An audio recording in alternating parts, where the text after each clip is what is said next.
देखो, दिल्ली मॉडल तो फेल हो चुका है। गुजराती यहाँ पे जानते हैं, वो हीरे की परख करने वाले जोहरी हैं गुजराती, वो आम आदमी नहीं है। उन्होंने एक जोहरी ना आज से पहले प्रधानमंत्री को चुना था, 3 बारी सीएम और आज 2 बारी प्रधानमंत्री बन चुके हैं। तो ये कंकड़ पत्थर उनके सामने नहीं आने वाले। ये जो इनको अगर नया नाम दूं ना तो ये है पलटू राम। अच्छा। ये सिर्फ गिरगिट की तरह रंग बदलना चाहते हैं अपनी बच्चों तक की। अगर झूठी कसम खाने से जो बंदा नहीं चूकता वो राजधर्म कभी नहीं निभा पाएगा। ये आप क्या सोचते हैं कि सीट मिल गई और हम सीएम बन गए और हमारी जिम्मेदारी खत्म? असली जिम्मेदारी वहां से शुरू होती थी। इन्होंने दिल्ली वालों को एक छलावा किया। जो यहाँ पे इन्होंने जो रामलीला मैदान में जो इनका अनशन चला, अनशन से क्या दिखाया कि हम व्यवस्था बदलेंगे। मैं जम्मू कश्मीर से हूँ, वहाँ तक मैं प्रभावित हुआ कि हाँ उस वक्त सोच अच्छा थी, अन्ना हजारे थी। क्यों?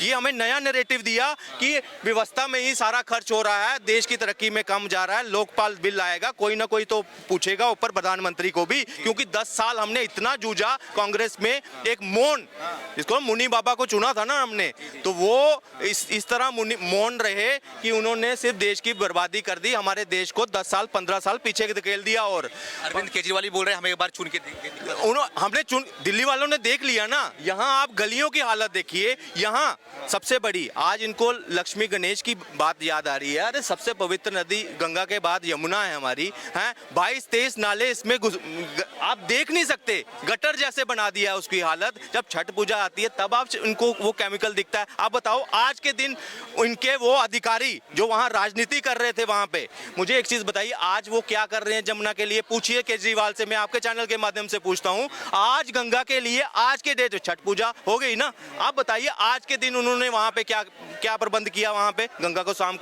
करने के लिए कुछ नहीं। वो सिर्फ एक दिखावा है थोड़ी देर के लिए। ये एड मैन है, ये एड की राजनीति करने वाले हैं और कुछ नहीं है। और ये सत्य जो है गुजरात के लोग बड़े अच्छे से समझ गए हैं, जानते हैं। और इनको वहां पे भी जमानत जब्त होने वाली है जैसे उत्तर प्रदेश में हुई थी। ये कहीं ना कहीं इनका एक ही फायदा है, गवर्नमेंट को, इलेक्शन कमीशन को इनकी जमानत जो है वापस नहीं देनी पड़ती एक कर के तौर पे। ये केजरीवाल का फायदा है। तो बोलते हैं कि इलेक्शन कमीशन बिक चुकी है कहीं ना कहीं बीजेपी के हाथ में। देखिए, अगर जीतेंगे तब इलेक्शन कमीशन ठीक है, अगर हार जाते हैं फिर इलेक्शन ईवीएम पे भी सवाल उठते हैं, इलेक्शन कमीशन पे भी सवाल उठेंगे इनकी तरफ से। मगर अगर जीतते हैं, एक तरफ से ये डेवलपमेंट की बात करेंगे, मगर दूसरी तरफ जब हार की कगार पर खड़े होते हैं तो प्रश्न चिन्ह लगाना शुरू कर देंगे। सीबीआई जैसी प्रतिष्ठित जो पूरे मतलब हमारे देश में नहीं पूरे एजेंसियों में आती है, उस पे प्रश्न चिन्ह लगाया अपने भ्रष्टाचार को छुपाने के लिए। खुद भ्रष्टाचार में लिप्त हैं। इनके मंत्री आज 4 महीने से जेल में हैं और जनता के पैसे, उनका जो तनख्वाह अभी भी जनता का पैसे के तौर पर एक ले रहा है। एक चपरासी को अगर छोटा सा अगर कोई इल्जाम लग जाए ना, उसकी नौकरी चले जाती है। मगर देखिए ये मंत्री, ये लोकपाल लेकर आने वाले थे, ये लोग थे जो कहते थे कि एक वीडियो बनाओ हम उसको सस्पेंड कर देंगे। अरे जेल तक पहुंच गया, आप बताओ। और वहां पे भी वहां वसूली भाई बनकर बैठे हैं सत्येंद्र जैन जी। वहां वो क्या नाम था उसका, सुकेश चंद्रशेखर ने आज भी बयान दिया कि मेरी केजरीवाल से भी बात हुई है, 50 करोड़ की मैंने दिया हुआ है। आज वहां 2-2 करोड़ रुपया हर डिस्ट्रिक्ट में वहां पे हवाला के जरिए पहुंच रहा है गुजरात में। मुझे बताए केजरीवाल सिर्फ दिल्ली की पार्टी है ना, बताइए इतनी फंडिंग कहां से आई? अब जब कार्रवाई करेगी ईडी, कार्रवाई करेगी सीबी, तो भाई वो तो मोदी जी पीछे लगे हुए हैं, मोदी जी के ऊपर इल्जाम लग जाए। मैं एक आम जनता के होने के नाते मैं पूछता हूं केजरीवाल जी, ये पैसा कहां से आया? ये कहां इतना करोड़ों रुपए आप खर्च कर रहे हो? लिमिट होती है सब कुछ।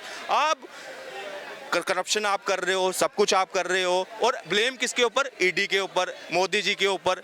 अरे आम आदमी पूछ रहा है आपसे कि ये पैसा कहां से आया? मेरी जेब में पैसा नहीं आ रहा। मैं ऐसा कौन सा काम आप कर रहे हो, कौन सी विधायकी में ऐसा पैसा है, मुझे बताइए। आपकी भी लिमिटेड सैलरी है, 2-2.5 लाख रुपया कर दिया आपने विधेयक पास कर करके अपने लोगों को, अपने विधायकों के लिए 2.5 लाख कर दिए। सबसे ज्यादा सैलरी आज दिल्ली के विधायकों की हो गई है।